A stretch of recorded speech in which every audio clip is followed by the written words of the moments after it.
Well, how about that? I'm live right now. All right, got 2 likes so far. That must have been from earlier. All right.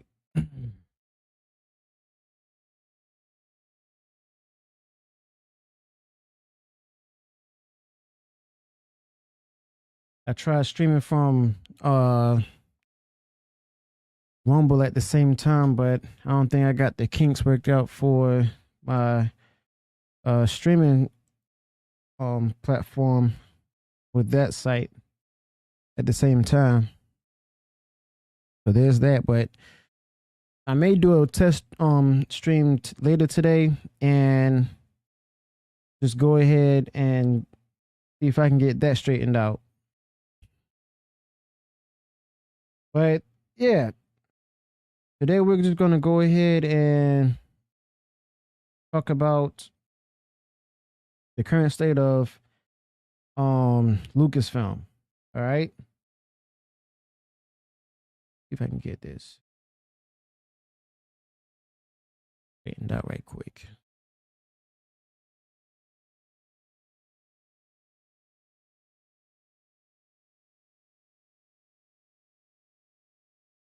But yeah, let me know if you've actually seen the new Indiana Jones and Dial of Destiny movie yet, because I'm not planning to see it. Haven't seen it. Not planning to see it either. So there's that.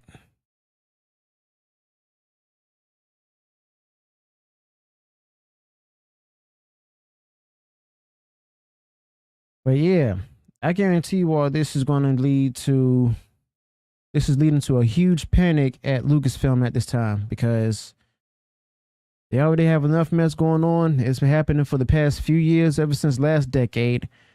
But other than that, this is on them. This is all on them.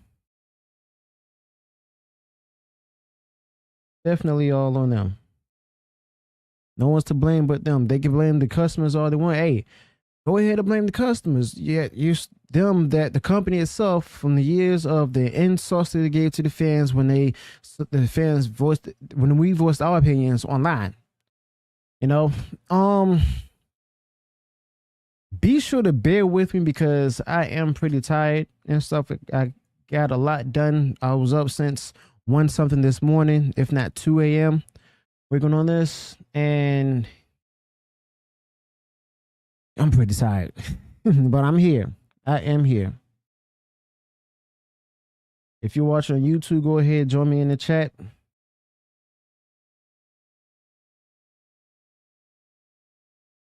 I really wish I can find a way to go ahead and get this sorted out with the Rumble channel, because I haven't streamed to YouTube in a hot minute, probably like months. But I'm liking how fair and good reception is up here. It's doing a good job so far. But other than that, oh well. So I may not be able to live stream to Rumble today, but Lord willing, I should be able to do it tomorrow. Have it nice and neatly set up.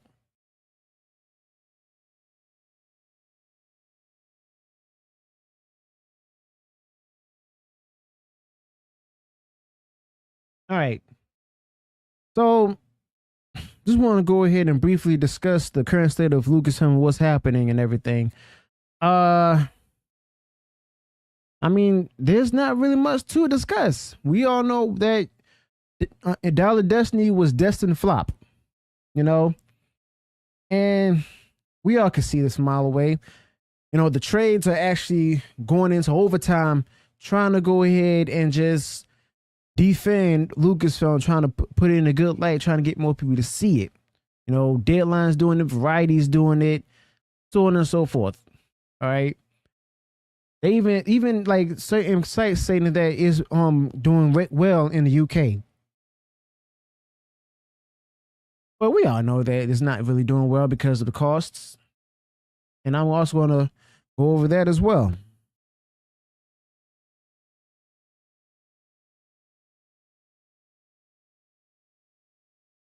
Many people are saying that it's going to take about over 600 or 800 million just for it to break even. And I'm afraid it's not going to reach that point because of the fact that Lucasfilm became its own, they did this to themselves.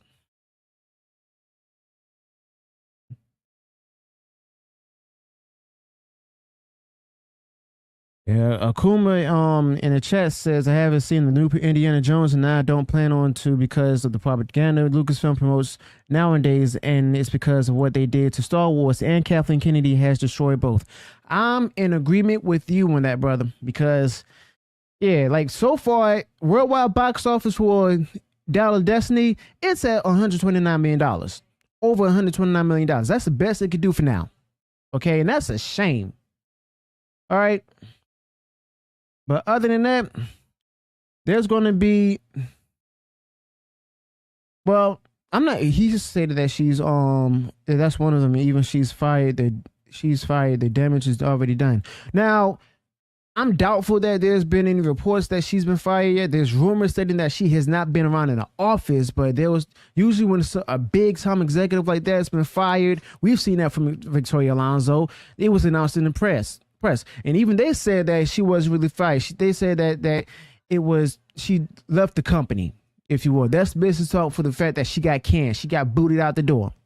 All right. But other than that, if she was fired and stuff, they would have said something close to that vernacular when it's being broken out there.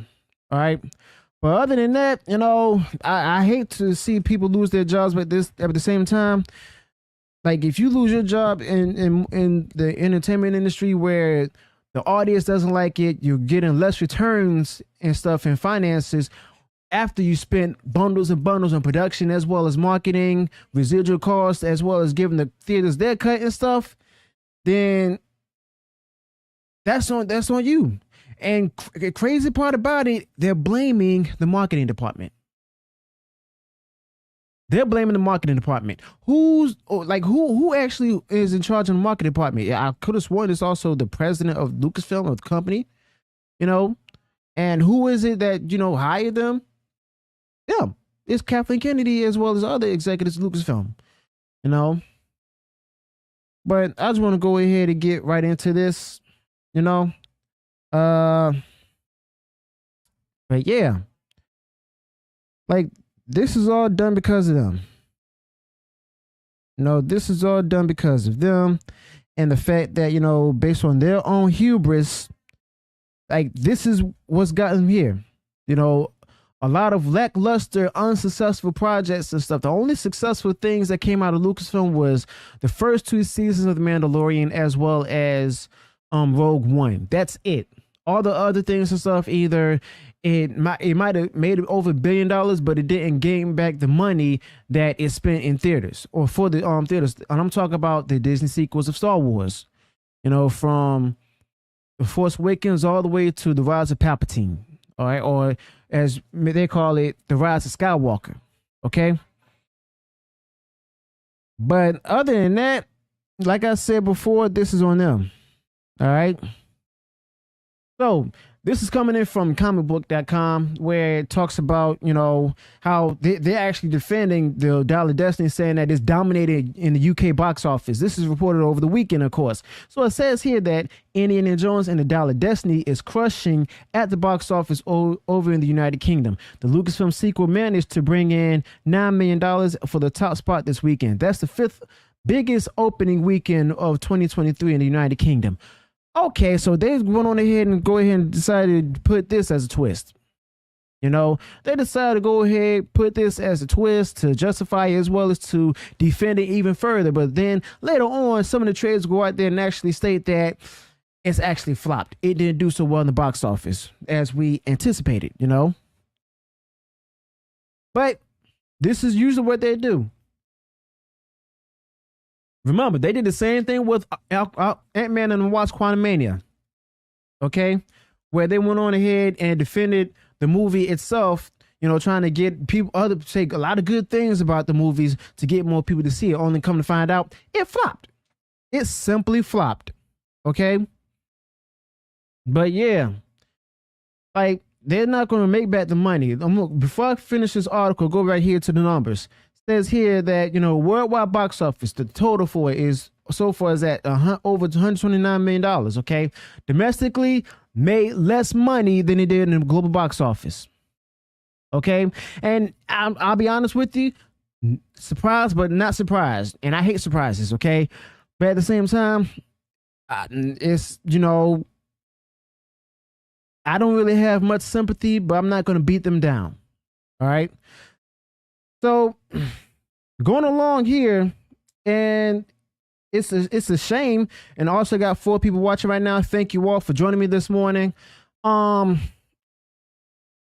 go ahead into the further financial details. I'm gonna also compare it with the other different movies as well, and because there's been like a number of movies that might have been applied to, where it's compared to others. Like I want to compare it to the Indiana Jones and the Kingdom of the Crystal Skull. All right, see how that's it done compared to that. All right. Oh, I want to compare it to the Flash as well, but I guarantee you this done much worse than I can't say if it done worse than, Elemental or Lightyear, because I'm doubtful about that. Okay. Yes, I actually saw the new Transformers Rise of the Beast movie. Beasts movie. My wife loved it. I didn't really like it. It was boring. Left a bad taste in my mouth. There were some good parts in it, but at the same time, it's like it didn't really give much. It didn't even have the same amount of excitement that the first one had. And yeah, like basically, and I was somebody who enjoyed Beast Wars Transformers as a kid. I really loved that series. And this movie did that some disservice. There's rumors where the character RC, who's supposed to be the female Transformer, they said that she's actually transgendered and everything. But I mean, that movie flopped. Yeah, I said it flopped. Now, yeah, I did see at the mid-credit scene where the ending or whatever, where they show that they offered a job with G.I. Joe. They're about to ruin that franchise too. Might be a nice touch, but I guarantee they're going to ruin that franchise as well, because they're going to do that some disservice. We see now that Hasbro decided to go ahead and make their own or extended universe, or as I would call it, the HCU, Hasbro Cinematic Universe. All right, because yes, my wife is in the chat right now. Transformers, it's like it's woke. It's definitely woke. Bumblebee, I'm pretty sure did a better job than this one.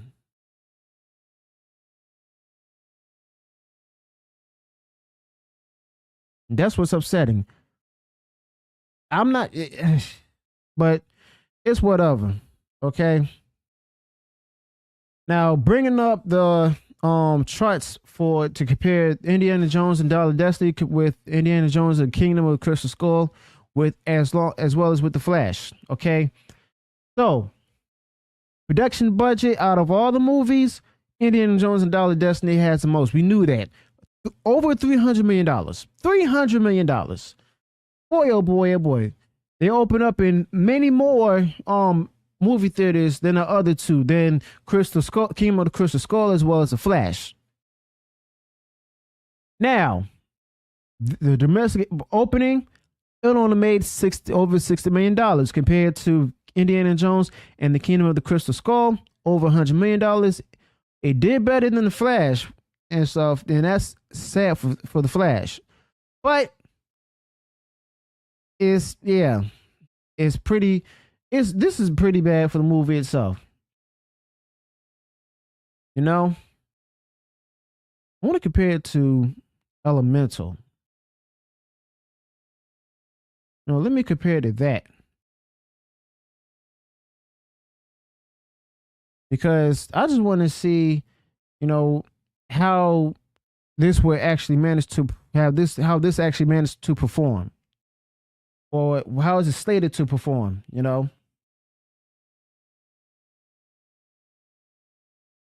And I'm also going to get into all the details with the rumors that was stated with Kathleen Kennedy as well as the rest of Lucasfilm. All right. So Elemental, they had a higher production value than that. 300 million compared to Elemental 200 million for an animated box office. Did better for domestic opening weekend, but at the same time, not well enough. Okay? Not well enough at all. Let me see if I can compare it to this movie.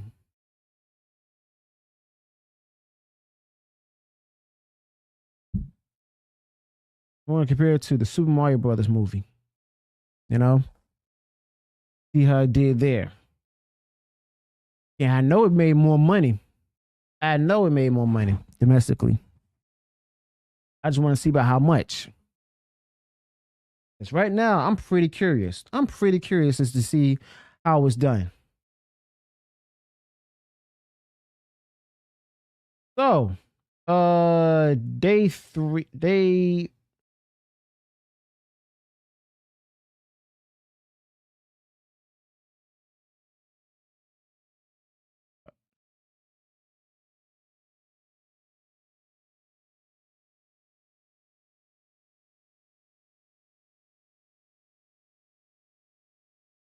all right.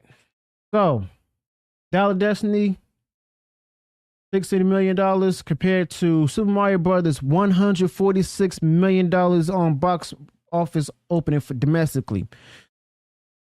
Disney's in trouble. Lucasfilm is in trouble. They got beat up by a featured animated movie.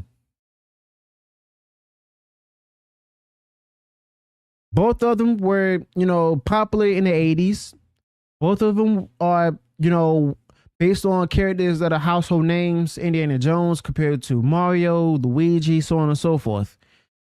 Kathleen Kennedy and Lucasfilm ruined this. This is supposed to be her baby, her big grand finale, if you will, or if that's actually possible. But other than that, let's see how it performed after this first Sunday, 60 million. Compared to the Super Mario Brothers, $204 million for the opening weekend.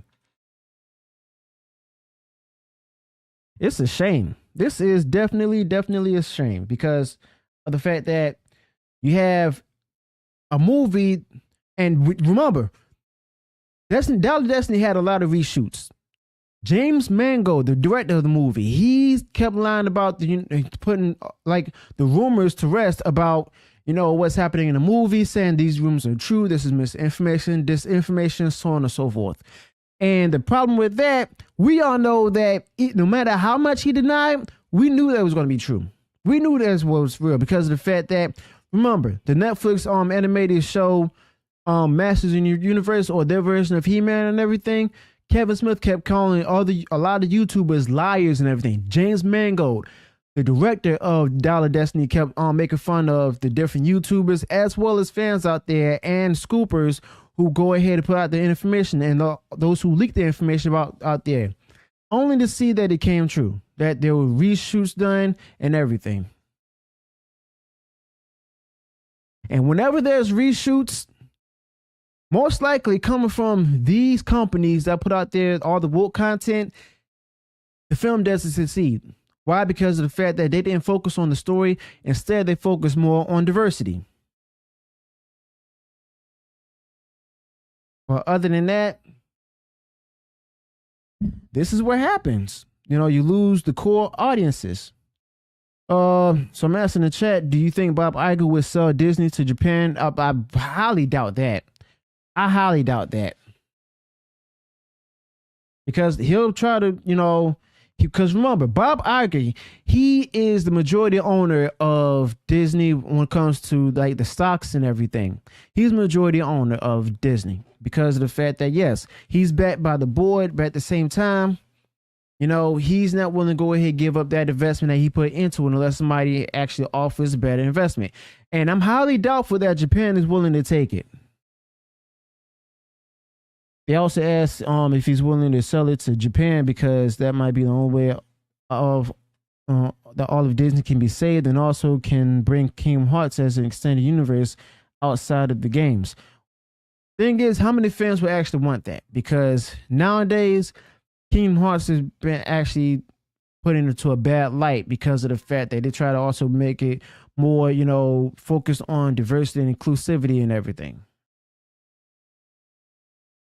But other than that, there wasn't really any talks about, at least I've heard of, they're coming about, being bought or bought by Japan.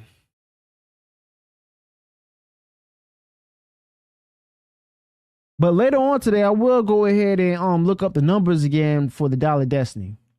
I want to go back to this story from comicbook.com where they talked about it.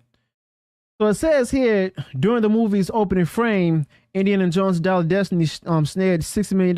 Now that included $7.2 million in preview night screening box office. From a worldwide perspective, Dollar Destiny ended up netting $130 million. But here's the thing, though. That's still not significant because of the fact that, and we also saw that they rounded it up to the nearest next number. Because if you look over here, back at where they talked about it, it wasn't even exactly, $130 million. It was actually less than that. They went on ahead and rounded it because they didn't think anyone would actually go ahead and take a look at the actual exact numbers. I mean, yeah, it was. I heard it was number one in the box office. Yeah, it is number one in the box office, and Elemental is at number 2, and Elemental is even struggling at $89 million. It was taken out of 385 theaters, I think, ever since its release and stuff. Only to make $12 million this past weekend. Even says here that it was first it was projected to be a disappointment. And what happened? It became a disappointment. So yeah. Domestic box office, as I shared before, $60 million. International box office, $69 million. Total of $129 million. That's not close to $130 million. And even if it was at $130 million, it still would have been poor. I mean, it did better than the Little Mermaid live action remake, granted that, but I guarantee you all it's going to make a tremendous slump later throughout the week. But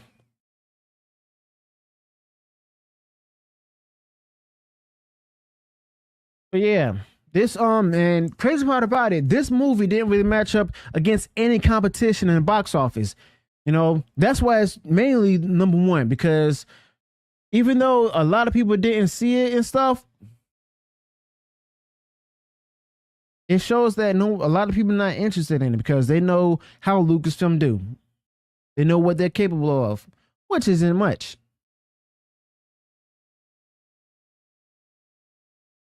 The movie has a long way to go to recoup the massive reported budget. It's going to have to keep climbing this weekend to have a chance. It's not going to climb because, there wasn't much competition, and it's sad that when there's not much competition, this movie still failed. Okay, it still failed. You also have another story about this, talking about its Monday's performance, where it says Indiana Jones 5 delivers big Monday at the box office at the lackluster weekend debut. You sure it was really big? Let me go back to the numbers right quick.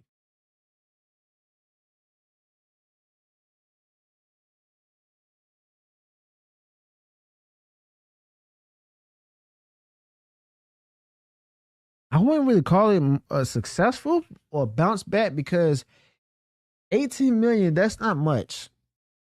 18 million is not really much for a weekend.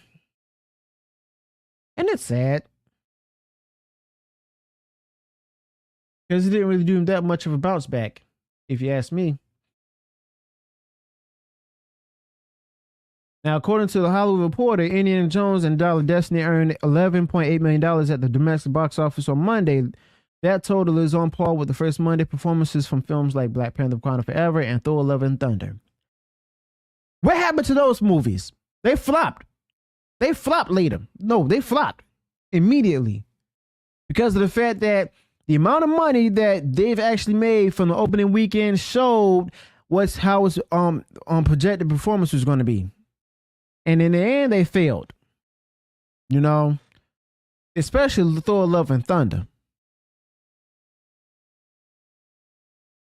Because last I checked, Thor: London, I'm not sure the Black Panther: Wakanda Forever actually did better than Thor: Love and Thunder. Or I could be wrong. Now, the 4th of July holiday certainly has a lot to do with the success of Indiana Jones on Monday. The holiday itself fell on Tuesday, but Monday was a de facto day off for many, sitting between the weekend and Independence Day. It went, so now they're using the holiday as an excuse as to why people didn't go to see the movie. Oh, please, the movie theaters are open on Christmas Day and people still flock out to go ahead into the movies. Independence Day has nothing to do with it.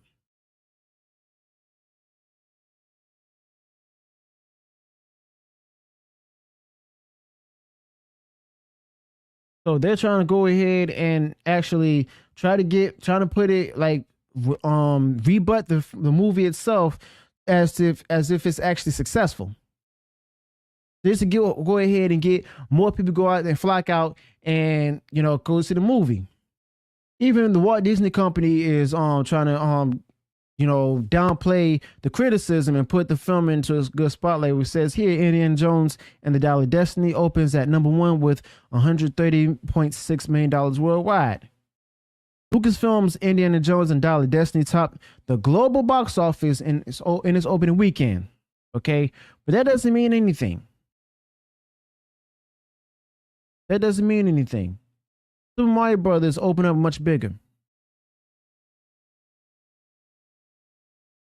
And almost a month later, it actually was reaching upwards, if not passing $1 billion. How many recent movies in theaters from Disney, produced by Disney, created by Disney, actually made up to over $1 billion? Not many. I think the only one that actually did that in recent years was probably Thor: Love and Thunder. And that didn't even make up to $1 billion.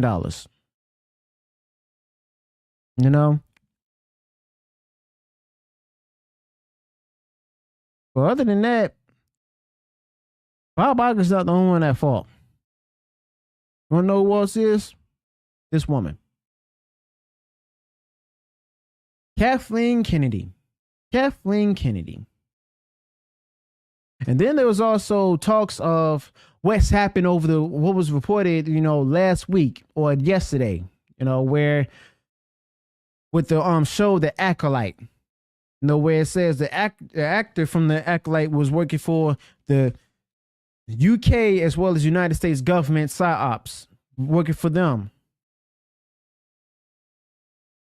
Now, the woman's name is Abigail Thorne. She was hired by both British and U.S. intelligence to do psyops on the general public.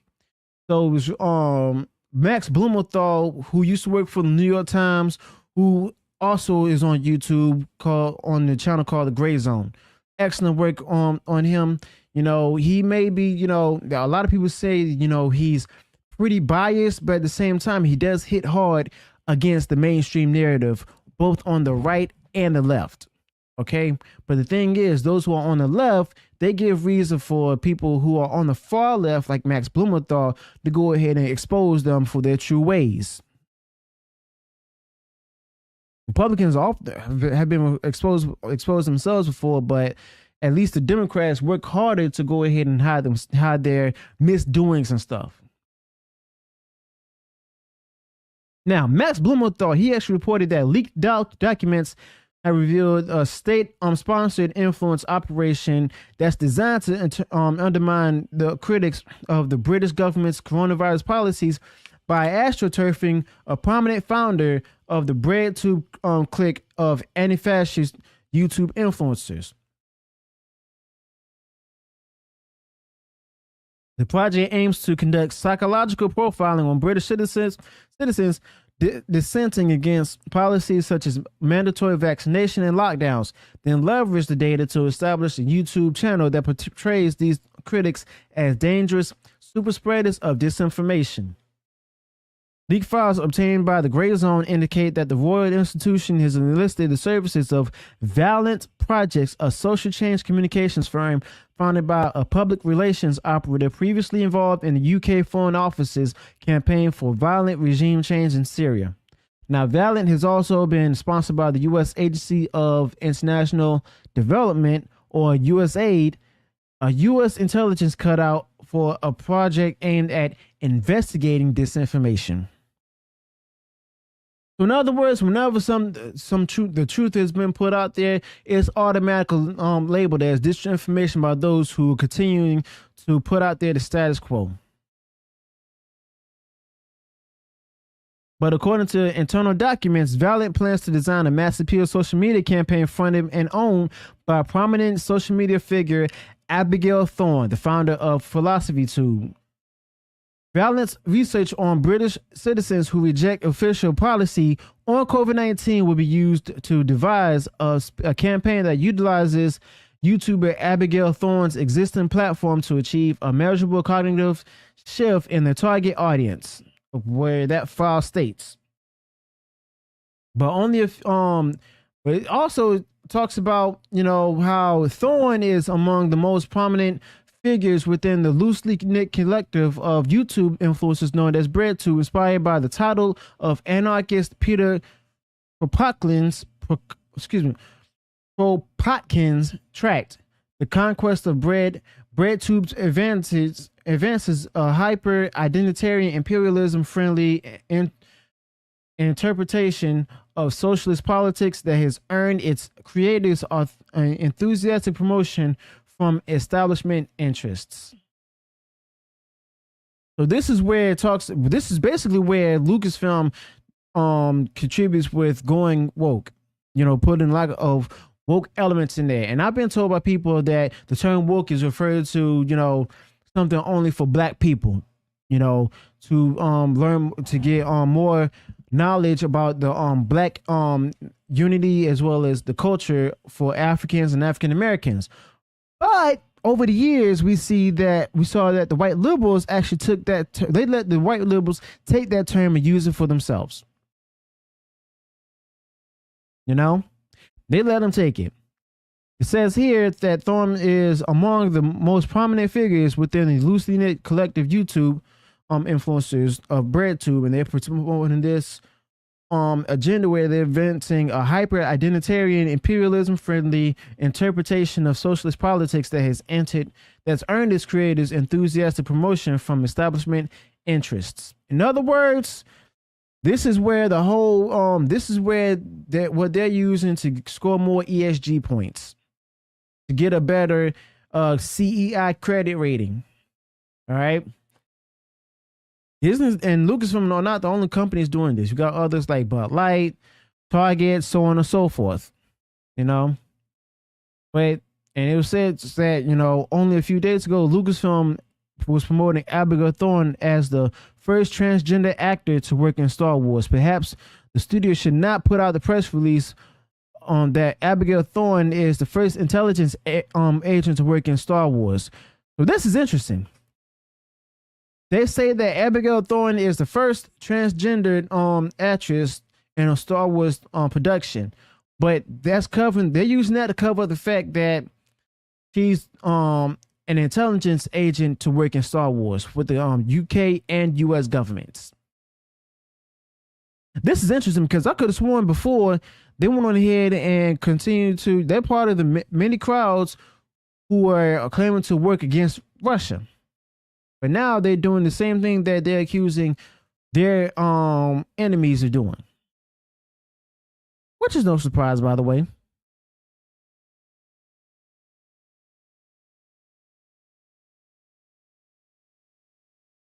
But yeah. Who's to say that there's much more to it than that? It does have me guessing.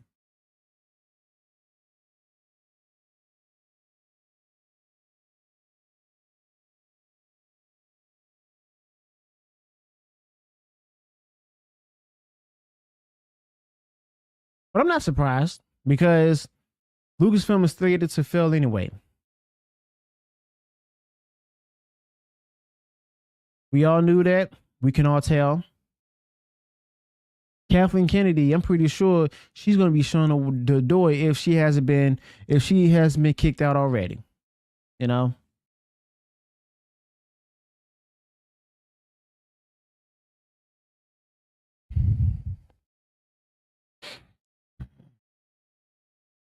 I don't know. I may go live later today on Rumble since I wasn't able to go live at the same time with YouTube right now. You know.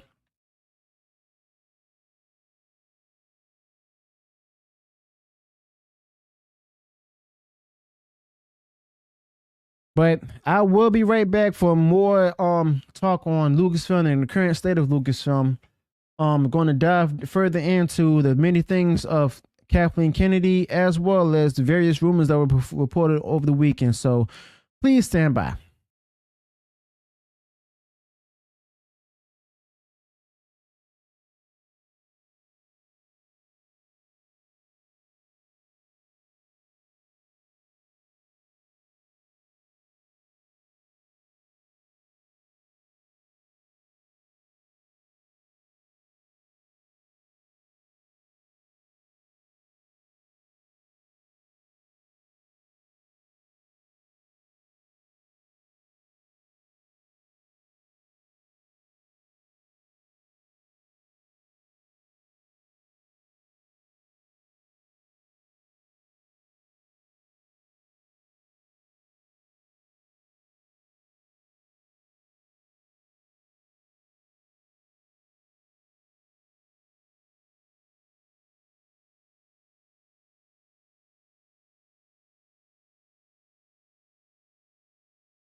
All right, I was asked an interesting question in the chat just now.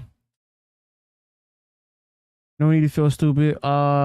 Says, who will win in a fight, Stitch or Rocket Raccoon? I'm gonna have to go with Stitch because of the fact that Stitch, remember, Stitch can fight and grow out of him, and like he has 4 arms that he can grow in and out of his body. Okay. Not to mention he's an alien. Yes, Rocket Raccoon, he was engineered, but Stitch has the advantage of fighting with 4 arms. Now, you said fighting. You didn't say anything about weapons, or any of that. Okay? So I got my money on Stitch. Even though, he's from a kid movie, a family movie, he had a better advantage over Rocket Raccoon. With or without Groot. All right? Okay. Still want to talk more about the whole Indiana Jones situation featuring Kathleen Kennedy. All right.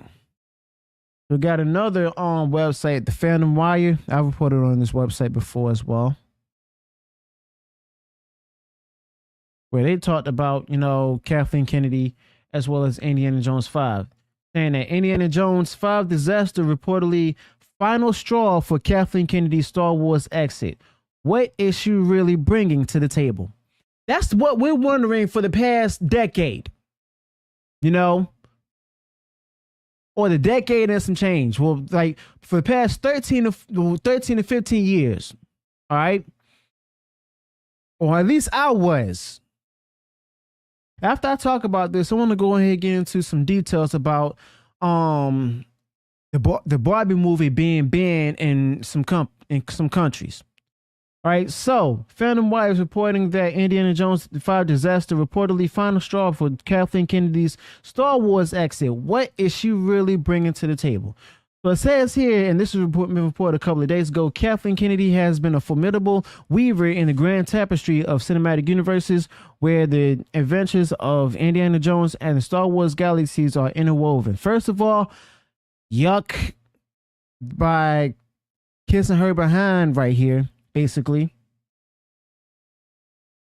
Now, moving along, as president of Lucasfilm, her influence has shaped narratives and guided destinies. However, the winds of change are whispering tales of her potential exit, intertwined with the performance of the latest Indiana Jones installment, Indiana Jones and the Dial of Destiny. First and foremost, we've all heard of rumors for the past 4 or 5 years, if not 8 years, of her either being fired or quitting Lucasfilm or possibly even retiring. Okay, what happened after that? Nothing. Okay, because of the fact that most likely she has some successful projects and stuff, including the first 2 seasons of Mandalorian, where her name is on it as executive producer, that led her to get another contract deal and to keep her job. This saga unfolding in real time is as captivating as an on-screen adventures we've come to cherish. No, we haven't. I can tell you that right now. A lot of people don't cherish that. Nope.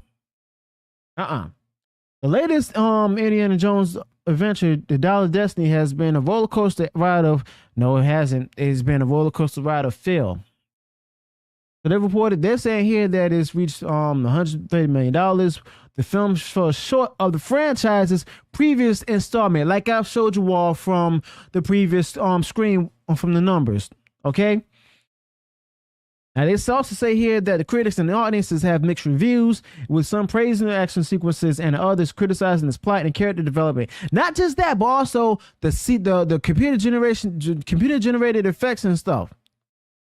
That it was weak, that it was, it was horrible, looking unfinished.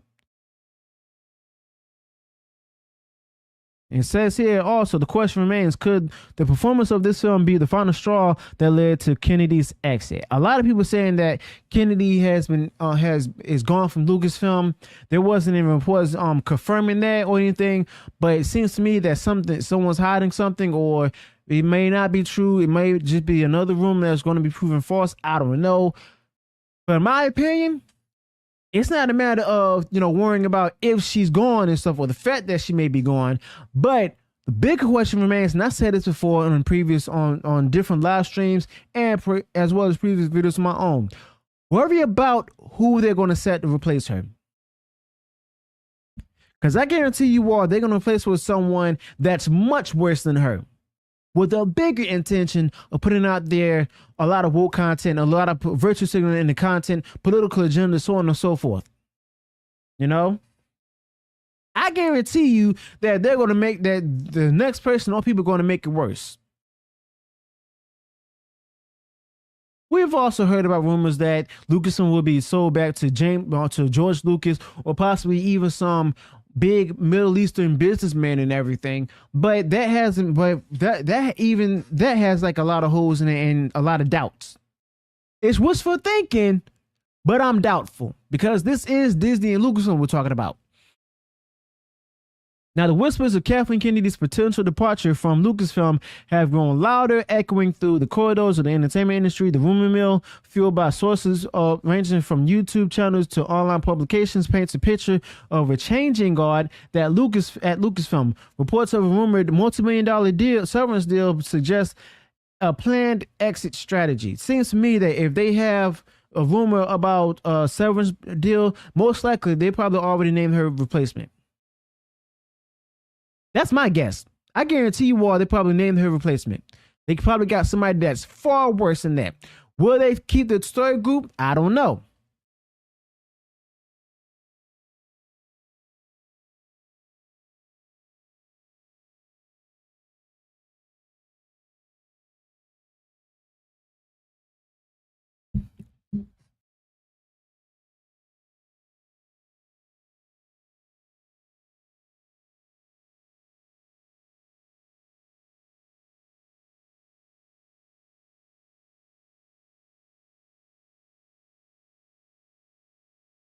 So, however, it says here, the timeline remains more elusive than the Lost Ark, with some speculating a departure as early as July 2023. Amidst these rumors, one thing is clear. Kennedy's departure will mark the end of an era, a turning point in the annals of Lucasfilm. All right. So, what do you think this will mean for the company itself? Whether you're watching now or you're watching the recorded video of the recorded live stream. I want to get back into like the further details about the different rumors that were reported last week or this past weekend. The different talks of the failures of Indiana Jones and the Dial of Destiny in theaters, about how many people out there are not actually tuning into it, how many people are not interested in watching it. I might be too far from the microphone. I do apologize.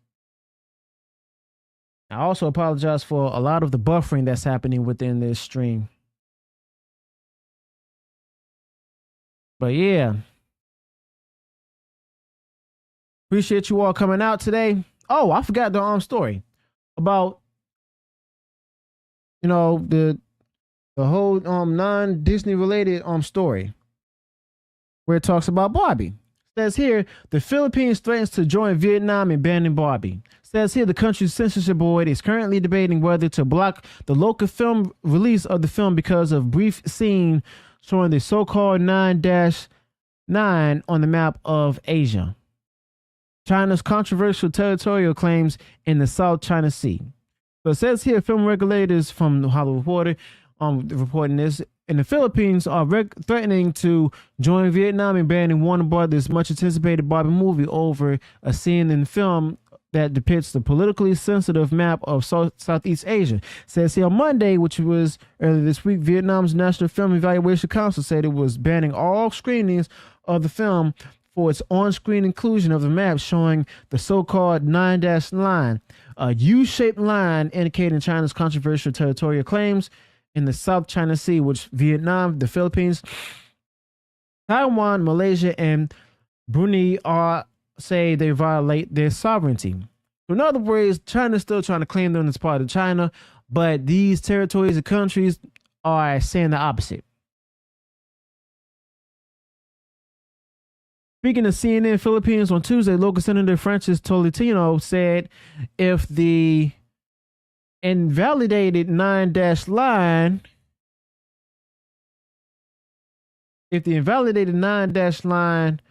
was indeed depicted in the movie Barbie, then it is incumbent upon the Movie and Television Review and Classification Board of the Philippines to ban the same, as it denigrates Philippine sovereignty. The senator added that editing out the offending scene could be a middle ground compromise for Philippine regulators and the film studio. Such move, however, could risk angering film regulators in China, where Barbie has already been approved for release and is expected to earn far more than it does in Southeast Asia. So we have here where Warner Brothers is the latest company to release a film that's about to be banned in a foreign country because of the fact that it's offending them when it comes to, showing on screen some territory, a particular territory of the fact that it may belong to China and stuff. But then they state that if they do that as a manner of it showing that they belong to China, then they're not going to release it. They're not going to release it. Now, the Movie and Television Review and Classification Board of the Philippines on Tuesday posted a notice on its website reading, "We confirm that the board has reviewed the film Barbie today. At this time, the assigned committee on first review is deliberating," and this was yesterday, by the way, deliberating on the request of Warner Brothers FE Inc. for a permit to exhibit.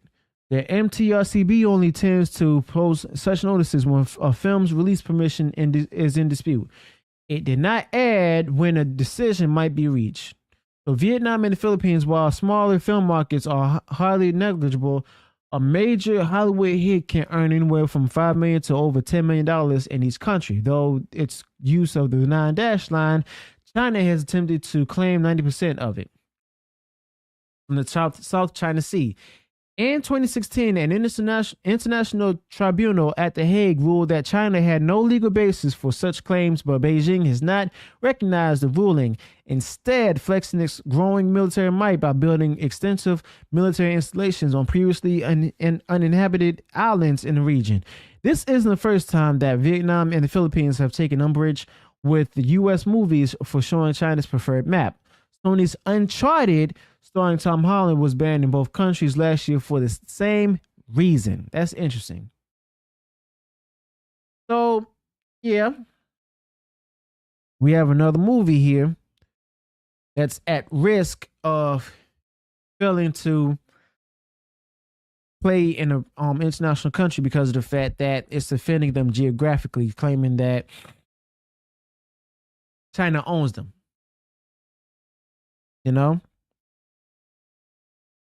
And even though that, China is a huge customer when it comes to Hollywood movies because of its population size. All right. And then there's going to be people who are just going to justify the reasons with China and everything, saying that, they got a lot of things going on over in China with their spread of COVID. They're still in effect over there. Weather, so on and so forth, as reasons why they're not seeing the movies. No. They don't like Western ideologies and stuff coming into entertainment. That's why they prefer their own content or even things from other countries. India, Bollywood is actually starting to catch up with Hollywood in popularity, even further, if not caught up already. Possibly might even surpass it if they keep it at this rate.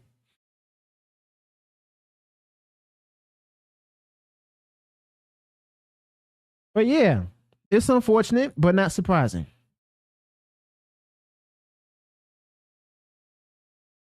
All right. So at 11, I will be joining Fat Steven on his live stream. Be sure to tune in for that. Join me over there. Go ahead and run over there. Join me there. I will be continuing the conversation with him on the current state of Lucasfilm. All right. So I will be back here tomorrow morning, same time for the next live stream. I'm reading another comment from the chat right now. Says I'm willing to put my money on the fact that the Shaw Brothers films from back in the 60s and 70s can never be made today. That is true. That is true. I'll have to go ahead and look back into that, pull up a few examples from that to show why they won't be made, because of the fact that we got a lot of political correctness as well as, censorship with these kind of these films and stuff, telling people what they should focus on, what they should not show. All right. But that's my time I have for you all today. I'm glad you all came out to join me during this stream.